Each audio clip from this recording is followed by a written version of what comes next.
Hello students. तो आज हम थोड़ा टॉपिक से अलग इंटरेस्टेड टॉपिक पे बात करते हैं, जनरली बात करते हैं जो हमें पता होना चाहिए। तो आज कुछ है ना इंटरेस्टिंग क्या पढ़ते हैं, देखिए क्या क्या है। नंबर 1, पीएच3। पीएच3 का नाम है फॉस्फेट। फॉस्फेट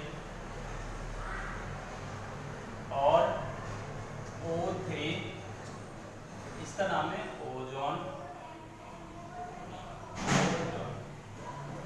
नंबर 3, P4 इसका नाम है व्हाइट फॉस्फोरस, ये येलो फॉस्फोरस, व्हाइट फॉस्फोरस। और नंबर 4, एसिटेमाइड CH3CONH2 इसका नाम है एसिटेमाइड। और नंबर 5 है H2S इसका नाम है हाइड्रोजन सल्फाइड। Hydrogen sulphide. और नंबर 6, CH3COOC2H5 इसका नाम है ethyl acetate. Ethyl acetate. Number 7, पहले 6 पे डिस्कस कर लें। देखिए बहुत इंटरेस्टेड है, हमें पता भी होना चाहिए। अब ये इसलिए बनाया था कि आपको स्मेल, आज आपको एक स्मेल कैसे पता लगाते हैं। अगर ये स्मेल आ रही है तो ये किसमें स्मेल हो सकती है। तो आज हमारा विशेष टॉपिक है स्मेल, स्पेशलिस्ट स्मेल, यानी smell specialist. Smell specialist.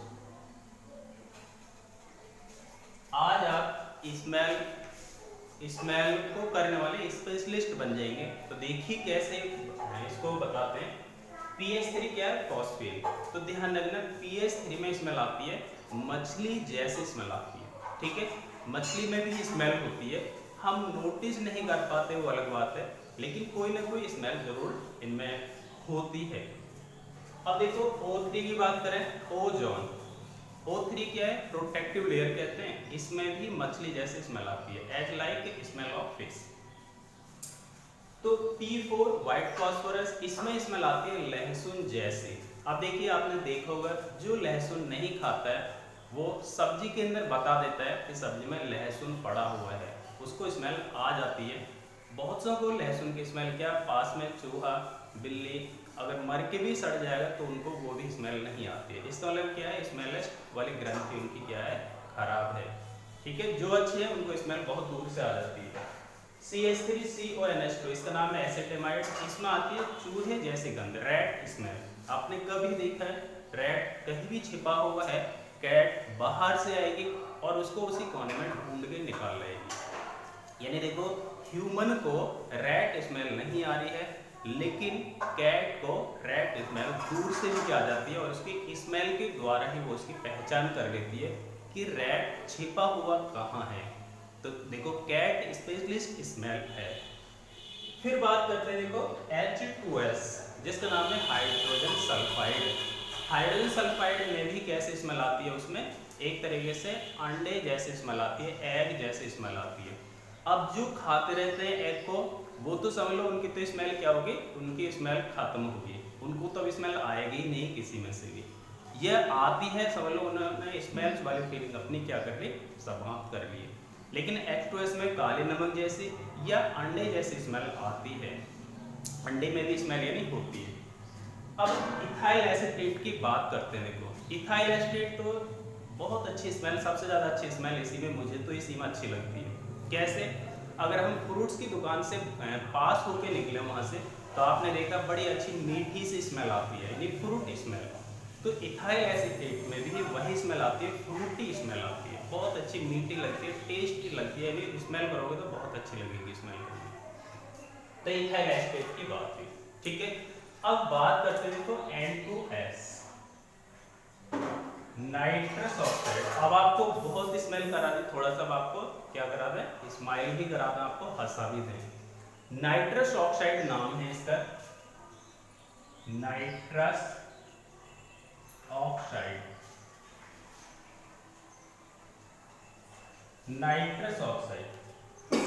Nitrous oxide देखिए क्या, अगर नाइट्रस ऑक्साइड को स्मेल कर लिया जाए तो क्या है, हमें फिर हंसी आने लगती है। यानी नाइट्रस ऑक्साइड को स्मेल करने से बहुत तेजी से हंसी आने लगती है, इसीलिए इसको लाफिंग गैस कहते हैं। क्या कहते हैं इसको? Laughing gas, laughing gas.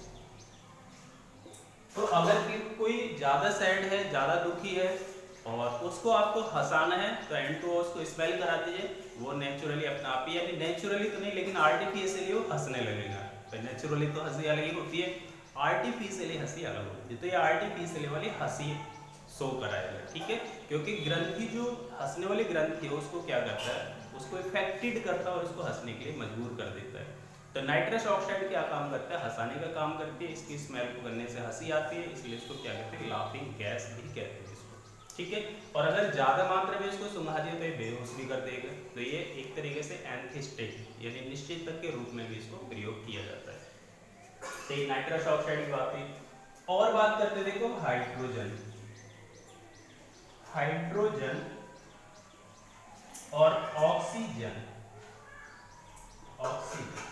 अब है ना मोस्टली ज्यादातर हमें ना हाइड्रोजन बोल देते हैं, ऑक्सीजन बोल देते हैं, है ना, लेकिन मोस्टली ज्यादातर हमें इनका मीनिंग ही नहीं पता होता है, बहुत सारा को इसका मीनिंग नहीं पता। आज आपको इसका मीनिंग भी बताएंगे और आज की बात आप सब भूल जाओगे लेकिन इसको कभी नहीं भूलोगे।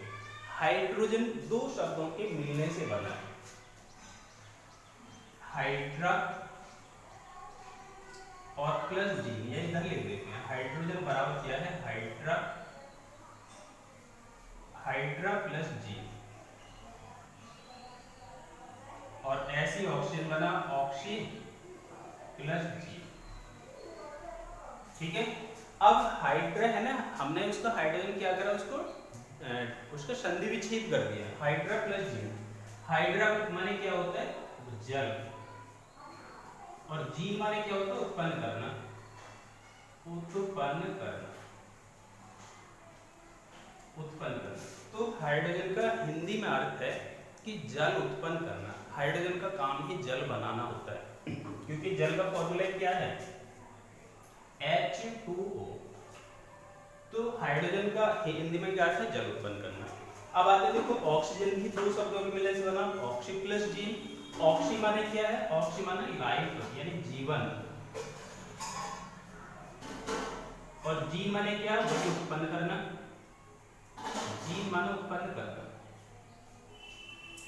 तो ऑक्सीजन का हिंदी में अर्थ क्या निकला, जीवन उत्पन्न करना, इसीलिए ऑक्सीजन को लाइफ एयर कहते हैं, प्राण वायु कहते हैं, ठीक है। यानी ये कहते हैं कि we can live without food but we can not live without oxygen and without water, क्योंकि वाटर से भी हमें क्या मिलती है, ऑक्सीजन मिलती है, ठीक है।